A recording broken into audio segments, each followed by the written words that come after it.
देखो, तुम्हारी सहेली को मैं यहाँ सुरक्षित लेकर आया हूँ। अब तुम जानो और तुम्हारी सहेली जाने। कितने सालों बाद मिल रहे हो तुमसे, और तुम्हारा सफर कैसे रहा? कोई परेशानी नहीं हुई।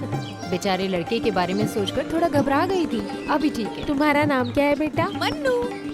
तुम में कोई बदलाव नहीं आया, तुम पहले जैसी ही हो। 5-6 साल पहले जैसे देखा था वैसी नहीं हो। हाँ, जैसा हमने सोचा था वैसा ये कबूतर इधर आ गया ना।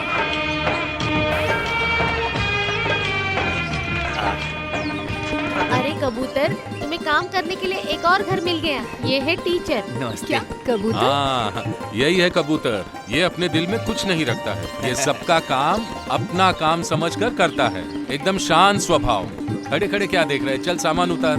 हेलो। अरे संभाल कर उतारना, टूटने वाली भी चीजें अंदर है। हाँ। पहले उस टीवी को उतार कर रखो। हाँ। फिर उस टेबल को उतार के फिर सोफा सेट को उतारना। हाँ, समझ अरे गया। खड़े खड़े ऐसे ऑर्डर देने की बजाय 2-3 चीजें आप भी उतार सकते हैं ना। अरे तुम कहो तो मैं ये सारा सामान अकेले उतार के रख सकता हूँ। मेरी सेहत में अभी भी कोई कमी नहीं है। प्रेशर नहीं है, शुगर नहीं है, कोलेस्ट्रॉल नहीं कुत्ती है। भी नहीं है। आप जाकर मदद कीजिए। हाँ, ठीक है। चलिए टीचर, हम हाँ, अंदर जा रहा हूँ, जा जाते रहा हैं। हूँ। चलो बेटा। कोई है क्या? अरे अरे अरे कबूतर, मेरे सर पे क्यों रख दिया? ये क्या कर रहे तू? किचन छोटा है समझकर घर बदलने की मत सोचना। इसे कहाँ रखूं? वहाँ रख दो। अरे गाड़ी वाला बहुत जल्दबाजी कर रहा है। अरे उसे मैंने समझाया कि 5 मिनट में खाली कर दूंगा, तब भी उसके चेहरे पर शांति जब नहीं आई। तुमने बोल दिया तो चिंता करने की जरूरत नहीं है। सच में इतनी सुविधा मैंने सोचा भी नहीं था। हम लोग एक समय में मिलके रहते थे। जब हिस्सा हुआ तो ये घर इनको मिला, जो बचा था वो इनके भाई को मिला। जब ये हमारे हिस्से में आया था, इसे साफ सुथरा करने की जिम्मेदारी पूरी तरह से मैंने ले ली। अब मुझे अच्छा लग रहा है तुम जो यहाँ रहने आ गई हो। देखने में तो बहुत बड़ी जगह है, लेकिन इस घर में एक ही बेडरूम है। बाकी जगह पे बस सामान ही रख सकते हो। अरे इसमें क्या, हमें रहने के लिए एक ही रूम काफी है ना। उस तंगापन के घर में थोड़ा काम है, मैं हाँ, जाता ठीक है, हूँ। ठीक है। अरे मेहनत का पैसा लिए बिना ही जा अरे रहे। टीचर, ये कोई मजदूर नहीं है। अरे समझाओ ना इन्हें सावधानी। ये पैसों का क्या करेगा? इस गांव में हर घर में इसके लिए खाना फ्री है। कभी कभार वो यहाँ भी आ जाता है, आपको बस उसका ख्याल रखना है। हो हाँ, मैं रखूंगी। अरे राधा, तुम्हारे साथ वो नहीं है? कौन? तुम्हारे पति। वैसे तुम्हारी शादी के बाद हम ठीक से मिले भी नहीं।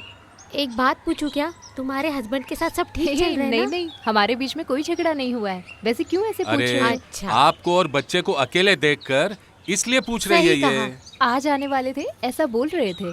आज दिल्ली में रहेंगे, फिर त्रिवेंद्रमपुरम चले जाएंगे। वैसे उनका काम क्या है? अरे लिखा पढ़ी है ना। ओ, लिखा पढ़ी में इतने बिजी हैं क्या?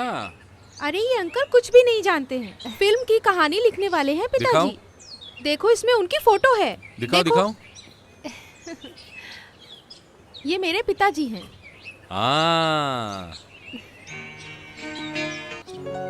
कहानी लिखने वाले बाला कृष्णा जी। हे भगवान, मेरे कितने अच्छे कर्म है कि इतना बड़ा आदमी रहने के लिए मेरे घर में आ रहा है। ये घर की किस्मत है।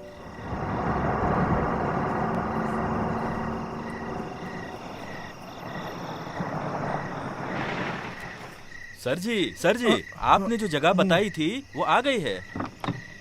उतर जाइए। Thank you. पैसे दीजिए। कितना हुआ? 50 रुपए। हाँ। अरे अरे मेरा पर्स गायब हो गया। अरे सर, जरा अच्छे से देखिए। नहीं, मेरे पास नहीं है। अरे ऐसे कैसे खो सकता है? पैसे दीजिए। अरे सच पैसे में दीजिए। गायब हो गया, मेरे पास नहीं है। पैसे नहीं है? ऐसी बहानेबाजी नहीं चलेगी। तुम्हारे बाप ने दिए थे मुझे पैसे डीजल भरने के लिए। अरे इंसानियत के नाते तुझे गाड़ी में बिठाया, तू मुझे धोखा दे रहा है। ऐसा नहीं चलेगा। पैसे नहीं है तो घड़ी दे दो। अरे नहीं, घड़ी नहीं दे सकता। क्यों? ये घड़ी तोहफे में मिली हुई है। तो क्या मैं खाली हाथ वापस जाऊं? खाली हाथ जाने की जरूरत नहीं है। ये लो, जितना हुआ ले लो, बाकी दे दो। नहीं तो रहने दो, तुम खुद ही रख लो। सर आइए आप गाड़ी में, आप गाड़ी में हाँ, बैठो। आ रहा हूँ। अरे चोर कहीं के, तुम्हारी वजह से लॉरी वाले के सामने मेरी इज्जत चली गई। तुमने कब मेरा पर्स चुरा लिया? चोर कहीं का। अरे मैंने चोरी नहीं किया। जब आप गाड़ी चला रहे थे तब आपका पर्स नीचे गिर गया, उसे उठाकर मैंने अंदर रखा था। ये सच है। ये एक ड्राइवर की जिम्मेदारी निभाने का फर्ज है ना सर। अरे उस लॉरी वाले के पीछे तुम्हें गाड़ी चलाकर आने को बोला था ना। साले तुम कहाँ अरे जाकर मेरी मर आँख गए? थोड़ी झपकी, क्या लॉरी गायब हो गई थी। फिर बाद में जोश में थोड़ा चलाया, फिर भी लॉरी को पकड़ नहीं पाया। फिर भी सही वक्त पर आकर आपकी इज्जत को मैंने बचा लिया ना। लेकिन उसके सामने सर आपने मेरी इज्जत निकाल दी। तुम अभी गाड़ी में बैठो। अरे बाप रे, ये हुई ना बात। अभी गाड़ी के अंदर बैठकर नई कहानी की शुरुआत हो जाएगी ना सर। अरे लॉरी वाले से कुछ घटना मिली थी, लेकिन कहानी कुछ नई नहीं थी। तुम गाड़ी निकालो। Okay, I will manage. Sir आप अपने दिल के अंदर क्या सोच रहे हो ये मेरी समझ में आ गया। अभी मैं आपको एक बात बता दूं सर, तो आप बहुत हैप्पी हो जाएंगे। क्या है? कहानी के अंत में अगर मैं एक नई कहानी की लाइन आपको बता दूंगा तो हाँ, नहीं चाहिए तो कोई बात नहीं। कभी कभी कहानी मिलना भी बहुत मुश्किल हो जाता है। हाँ हाँ हाँ हाँ। अरे पहले गाड़ी निकालो तुम।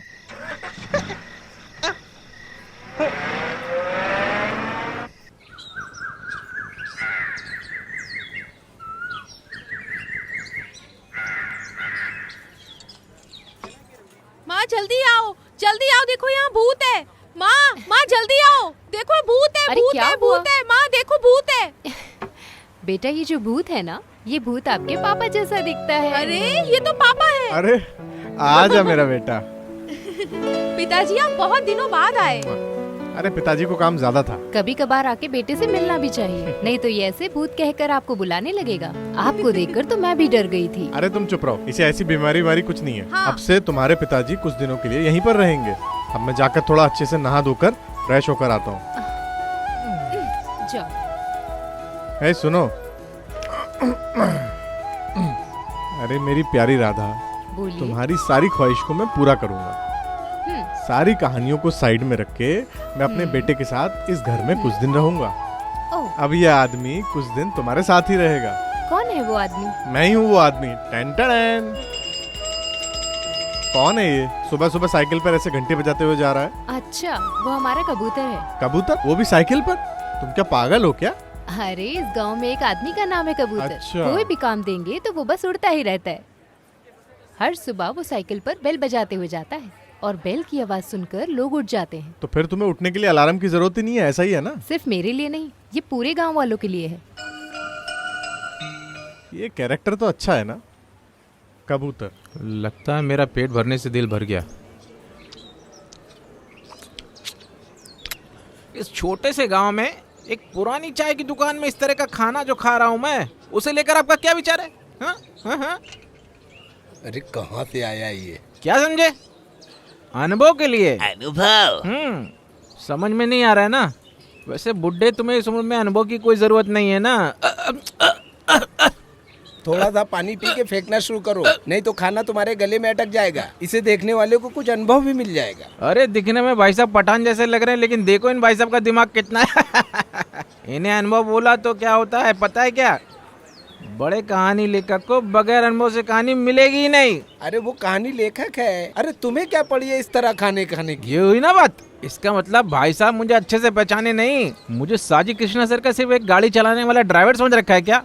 इस दाढ़ी को देखकर बताओ, सच में मैं एक अच्छा कहानी सोचने वाला सा नहीं दिखता हूँ क्या? अरे वैसे कहानी लिखने वाले तो साजी कृष्णा सर है ना, उनके पास तो दाढ़ी नहीं है ना। अरे उस वजह से मैंने इस दाढ़ी को रखा हूँ। उनकी कहानी सोचने का कभी अवसर आएगा तो मैं इस दाढ़ी को हाथ लगाकर खींचते रहूंगा। ये मामूली सी दाढ़ी नहीं है, ये हमारे उनके बीच दाढ़ी का संबंध नहीं, आत्मबंधन है।